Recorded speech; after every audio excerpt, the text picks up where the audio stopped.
Le LMNP, c'est terminé. Comme vous le savez, le rapport Lemerre a été remis auprès des députés et il y a de très grandes chances que actuellement, nous vivions les dernières heures du LMNP, ce statut que nous avons beaucoup aimé parce que il était vraiment très avantageux. On amortit le capital, on ne subit pas l'intégration du capital amorti dans le calcul de la plus-value et en plus de ça, on peut donc comptabiliser les amortissements comme étant une charge non décaissée, donc comme une charge fictive, ce qui veut dire qu'on bénéficie de la comptabilité d'un professionnel. En revanche, on bénéficie également de la revente comme un particulier avec le statut justement de la plus-value classique avec abattement pour durée de détention. Et donc on voit bien que le LMNP dans son essence même crée déjà une belle injustice avec les autres modes de location, avec le logement nu, avec le revenu foncier, etc., etc. Donc dans cette vidéo, on va parler des solutions qui s'offrent à nous, investisseurs intelligents, pour justement continuer à gagner notre vie avec l'immobilier, continuer à avoir de beaux logements et continuer surtout à générer du cash flow avec de l'immobilier. Et on va voir que naturellement, il y a des solutions. La question qu'on peut se poser, c'est pourquoi est-ce que le gouvernement veut mettre fin au régime du LMNP? Alors effectivement, ils cherchent de l'argent, ça fait des siècles qu'ils cherchent de l'argent, donc ça, quelque part, ils sont plutôt constants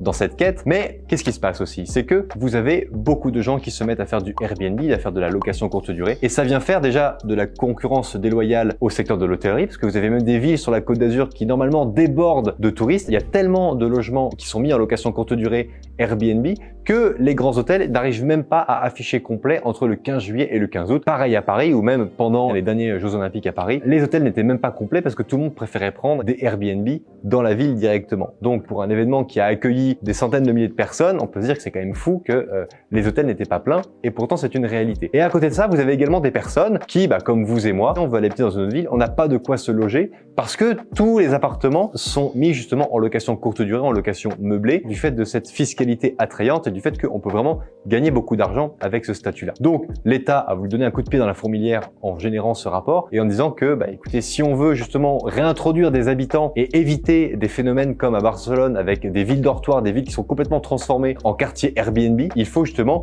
toucher là où ça fait mal, c'est-à-dire toucher au porte-monnaie, toucher à la fiscalité. J'en profite d'ailleurs pour vous dire que ce petit fascicule que j'ai créé ici est téléchargeable complètement gratuitement. Vous avez le pourquoi du gouvernement qui fait justement cette modification et vous avez également les solutions que je vous propose de faire pour continuer à gagner de l'argent avec l'immobilier. Il y a vraiment des petites pépites qui sont écrites dans le document et que je ne dirai pas dans la vidéo parce que je veux absolument que vous poussiez un petit peu le bouchon et que vous ayez la curiosité d'aller découvrir ce document. Donc afin de réparer un petit peu cette injustice, le gouvernement a plusieurs idées. Le premier, ça va être de reclasser les locations meublées, de les faire passer du régime BIC, bénéfices industriels et commerciaux, au régime des bénéfices fonciers, ce qui veut dire que le calcul de la fiscalité se fera pour le meublé comme il se fait actuellement pour le régime foncier. Je vous rappelle que pour la location nue en bénéfice foncier, il existe deux régimes distincts. Il y a le microfoncier et il y a le foncier réel. Le microfoncier, c'est quoi? Vous gagnez 1000 € par mois avec vos loyers, vous avez un abattement de 30%, ce qui veut dire que vous n'êtes fiscalisé qu'à hauteur de 700 € par mois. Sauf que sur ces 700 €, vous avez 17,2% de prélèvements sociaux, de CSG, CRDS, donc CSG, cotisation sociale généralisée, CRDS, contribution au remboursement de la dette sociale à hauteur de 17,2%, auquel se rajoute votre TMI, votre tranche marginale d'imposition. Ce qui veut dire que si vous êtes par exemple dans la tranche marginale d'imposition à 30% plus la CSG, ça fait 30 plus 17, ça nous fait 47,2%,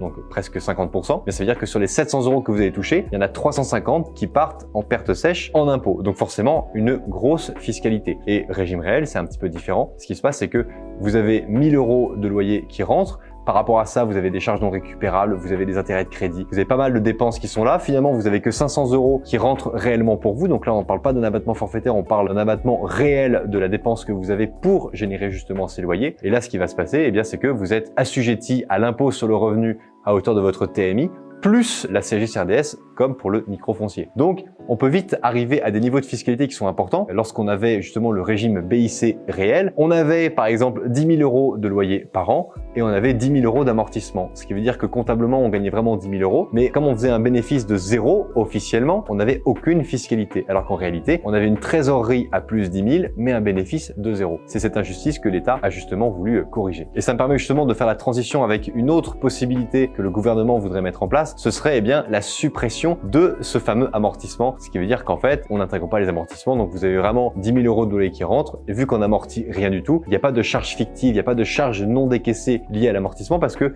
vous n'êtes qu'un particulier, donc aucun avantage quelque part de vous faire bénéficier des régimes d'amortissement des professionnels, d'accord? C'est pour ça que le LMNP s'appelait loueur meublé non professionnel. On précisait bien que c'était non professionnel parce que on vous prête le statut d'un professionnel en tenant en compte le fait que vous n'en êtes pas un. Vous avez ça, vous avez également une modification des différents plafonds justement par rapport aux recettes que vous pourriez faire qui pourraient être changées. Il n'y a pas beaucoup de modifications par rapport à ça. En tout cas, ce que je peux vous dire, c'est que le LMNP verra très probablement ses dernières heures en 2025. Et après, comment est-ce que ça se fait? Comment ça va se passer pour les personnes qui ont acheté sur les 5-10 dernières années du LMNP? Est-ce que le régime de calcul de la plus-value va changer d'un seul coup? Est-ce que d'un seul coup, les loyers vont être considérés comme des revenus fonciers? On ne sait pas. C'est encore le grand flou artistique par rapport à ça. On ne sait absolument pas à quelle sauce on va se faire croquer. Vous, comme moi, on possède également des appartements qui sont loués en LMNP. Après, j'ai beaucoup d'autres biens qui sont aussi détenus par des sociétés. Pour cela, je suis plutôt sécurisé parce que si on touche au statut de société, ça veut dire qu'il faut toucher à toutes les sociétés en France et il y en a plusieurs dizaines de milliers. Donc, ça me paraît un peu plus compliqué. C'est beaucoup plus simple d'aller chercher directement de l'argent en modifiant une fiscalité parce qu'il y a déjà des revenus qui sont en place. Ce sont des revenus qui ne peuvent pas partir à l'étranger parce que ça ne concerne que les logements qui sont ici en France métropolitaine. Donc voilà ce que je peux vous dire. En tout cas, ce qui est certain, c'est que l'État veut quoi? L'État veut absolument vous encourager à mettre en location pour de la longue durée les biens que vous détenez pour aider des gens à se loger. Ça part quand même d'un bon sentiment de la part de l'État. Déjà, ils ont besoin d'argent et puis ils ont besoin aussi de loger des gens qui vont habiter, qui vont remettre de la vie, qui vont aller à l'école, qui vont travailler, etc. et qui vont redevenir des habitants lambda et pas forcément des touristes. C'est vraiment ici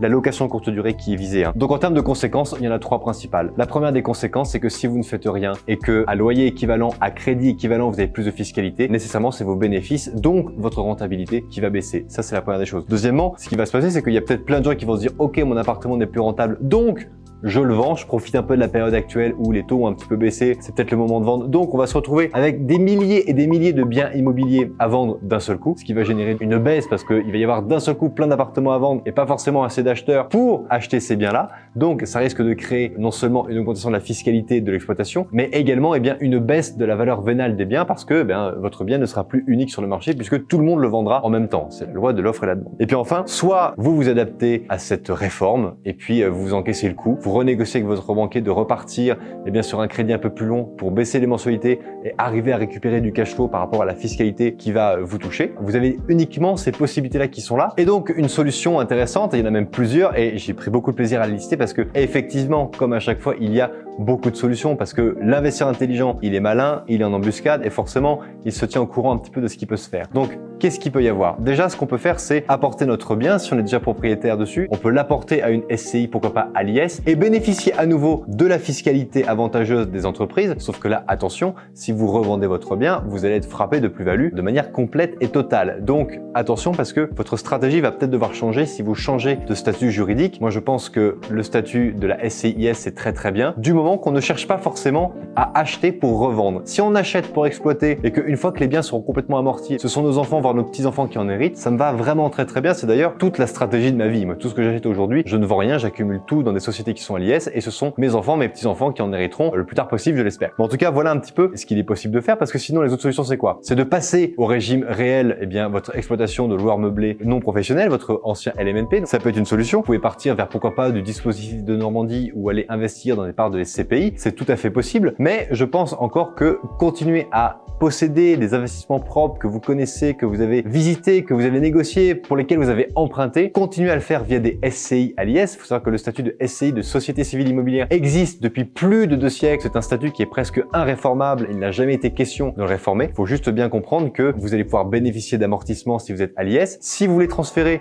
de but en blanc votre appartement LMNP en SCIS, elle sera forcément à l'IS. Pourquoi? Parce que le meublé, c'est une activité commerciale et donc il faut le faire uniquement avec un statut fiscal commercial qui est l'IS. Vous ne pouvez pas faire de SCI à l'IR pour du meublé, sauf si les revenus du meublé représente moins de 10% du chiffre d'affaires de la SCI. Donc vous voyez, il faut quand même avoir un certain volume à côté pour pouvoir faire du meublé au sein de votre SCI. Donc il y a quand même cette solution-là qui existe et moi je pense que ça peut vraiment être très judicieux pour vous. Pourquoi? Parce que déjà, lorsque vous avez une SCI qui est à l'IS, la société est opaque, c'est elle qui s'endette et ça n'est pas vous personnellement, alors que lorsque c'était du LMNP, c'était vous, ça allait directement grignoter un petit peu votre taux d'endettement et le faire augmenter, ce qui fait qu'au bout d'un moment, vous n'auriez plus pu emprunter, alors qu'avec la SCI, tant que la banque ne vous dit pas non, vous pouvez très bien continuer à avoir cette SCI dans cette banque-là et le jour où cette SCI est trop endettée, vous créez une deuxième SCI et si la nouvelle banque vous dit « Monsieur Dupont, est-ce que vous êtes endetté ?» Oui, j'ai une SCI LIS qui, elle, est très endettée, mais il va vous dire bah, « Écoutez, non, c'est une SCI qui est endettée, c'est pas vous personnellement. » Et donc, il va pouvoir vous autoriser à nouveau de nouveaux crédits. Voilà, écoutez, n'oubliez pas de télécharger ce précieux document que je vous mets à disposition. Il y a encore plus de valeur dans celui-ci parce que j'ai vraiment pris le temps de l'écrire et de le rédiger et je vous ai donné quelques pistes justement dans cette vidéo. Mais n'hésitez vraiment pas à le télécharger et à l'utiliser parce qu'il peut vraiment être très utile pour vous pour justement